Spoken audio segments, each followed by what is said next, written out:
आप देख रहे हैं वतन समाचार। इस वक्त पूरे देश की निगाहें इस बात पर टिकी हैं कि क्या खसरा नंबर 279 जो मुरादी रोड पर लोग रह रहे हैं, क्या उनको डेमोलेशन से राहत मिलेगी या नहीं मिलेगी। इस बीच एक बड़ी इम्पॉर्टेंट और अहम खबर दिल्ली के हाई कोर्ट से आई है। जस्टिस हरीश विद्यानाथन शंकर की बेंच ने एक बड़ा लैंडमार्क जजमेंट दिया है, जिसमें ये कहा गया है, जिसमें इशरत जहां जो प्रेयर हैं उन्होंने अपील की थी अदालत से अपने वकील के माध्यम से। उनके वकील फ़हद ख़ान हैं, जिनके माध्यम से उन्होंने अदालत से गुहार लगाई थी, जिसमें डीडीए को पार्टी बनाया गया था, जिसका WP-C 8267/2025 ये नंबर है, जिसमें कहा गया था कि जो उनकी बिल्डिंग का डेमोलेशन है दरअसल वो सही नहीं है। उसमें उनकी तरफ से ये भी कहा गया था कि उनकी बिल्डिंग खसरा नंबर 279 में नहीं आती है, बल्कि ये 283 में आती है। और 279 की जो मार्किंग की गई है उसमें उनकी बिल्डिंग की मार्किंग कर दी गई है, जो सही नहीं है। और उनकी बिल्डिंग जो है खसरा नंबर 283 में आती है।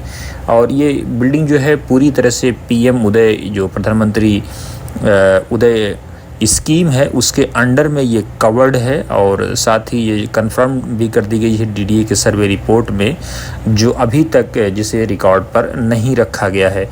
अदालत ने इन सारी बातों को सुना और सुनने के बाद जो है अदालत ने ये फ़ैसला दिया, DDA को ये हिदायत दी कि जो है 10/7/2025 को इस मामले को जो है लिस्ट कर दिया, और उसके साथ ही स्टेटस को मेंटेन करने के लिए कहा DDA को कि स्टेटस को मेंटेन रखें। और DDA को साथ ही ये भी हिदायत दी कि DDA एक एफिडेविट फ़ाइल करे, आउटलाइन जो है वो उसमें जो प्रपोज डेमोलेशन प्लान है खसरा नंबर 279 का, उसकी एक पूरी एफिडेविट आउटलाइन पूरी फ़ाइल करे। और साथ ही डिमार्केशन जो रिपोर्ट है खसरा नंबर 279 की, वो भी अदालत के समक्ष रखे। तो 10/7/2025 को इस मामले में आगे क्या कुछ होगा ये देखना बड़ा दिलचस्प होगा।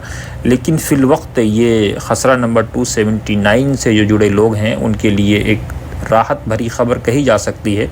हालांकि इशरत जहां ने अपनी प्रेयर में ये कहा था कि उनकी बिल्डिंग खसरा नंबर 279 में नहीं है, उसके बावजूद इस पर जो है मार्किंग की गई है, डेमोलेशन के लिए कहा गया है। और 26 तारीख का जो DDA का जो आदेश था, आदेश कहें या नोटिस कहें, उसको चैलेंज किया था। उसके बाद ये जजमेंट आया है, जिसके बाद कई लॉ के जानकारों का ये मानना है कि और भी बाकी लोगों को यहाँ पर राहत मिल सकती है अगर इसी को आधार बना करके बाकी लोग जाते हैं। हालांकि ये बात भी सामने आ रही है कि इसके जो एक्चुअल ऑनर हैं खसरा नंबर 279 के, वो भी अब सामने आ रहे हैं और कोर्ट जाने की तैयारी कर रहे हैं कि, और इसमें DDA वर्सेस जो इसके एक्चुअल ऑनर हैं, अब उनकी जो DDA से बातचीत हुई है, संवाद हुआ है, जो सारे ऑब्जेक्शन रिजेक्शन जो सारी चीज़ें हैं वो अब काउंटर हो रही हैं। क्या कुछ होगा ये देखना बड़ा दिलचस्प होगा। लेकिन इस मामले में ये बड़ा रोचक मोड़ आया है। इशरत जहां को जो राहत मिली है 4/6/2025 यानी जो है ये थर्सडे को ये रखी गई थी बेंच के सामने ये याचिका, जिस पर बेंच ने ये लैंडमार्क जजमेंट दिया है, जिससे इशरत को राहत मिली। इशरत के वकील ने फ़हद ख़ान जो है उन्होंने वतन समाचार से बातचीत में कहा कि इशरत की इंडिविजुअल स्टे इशरत का है। और इस तरह से उन्होंने ये भी कहा कि बाकी लोगों के बारे में मैं अभी कुछ नहीं कहूँगा, लेकिन जो लॉ के जानकार हैं उनका ये मानना है कि बाकी लोग इस याचिका को बुनियाद बना करके 110 में जा करके 110 के तहत स्टे ले सकते हैं और अदालत इस पर गौर करेगी। क्या कुछ होगा ये देखना बड़ा दिलचस्प है। लेकिन अब इशरत जहां को स्टे मिलने के बाद इस मामले में उम्मीद ये है कि लोगों को राहत मिलेगी। और मैंने पहले भी कहा कि सरकार हो या सिस्टम हो, कोई नहीं चाहता है कि देश का नुकसान हो, समाज का नुकसान हो।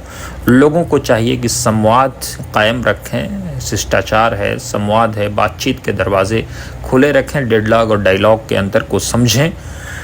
दिल्ली के LG से भी लोग मिलने की कोशिश कर रहे हैं, दिल्ली के मुख्यमंत्री से भी लोग मिलने की कोशिश कर रहे हैं, और साथ ही भारत के प्रधानमंत्री नरेंद्र मोदी से भी लोग मिलने की कोशिश कर रहे हैं। आशा ये है कि लोगों को राहत मिलेगी और DDA भी इसमें एक बड़ा दिल दिखाएगा। साथ ही जो इसके एक्चुअल ऑनर हैं उनका भी DDA के साथ संवाद शुरू हुआ है, और इसमें भाजपा के नेता हों शहजाद अली या ओखला के विधायक अमानतुल्लाह खां, देर से ही सही अमानतुल्लाह खां की भी इसमें एंट्री हुई है। क्या होगा नहीं होगा, उम्मीद यही की जानी चाहिए कि लोगों को राहत मिलेगी, लेकिन कुछ भी कहना क़ब्ल अज़ वक्त होगा।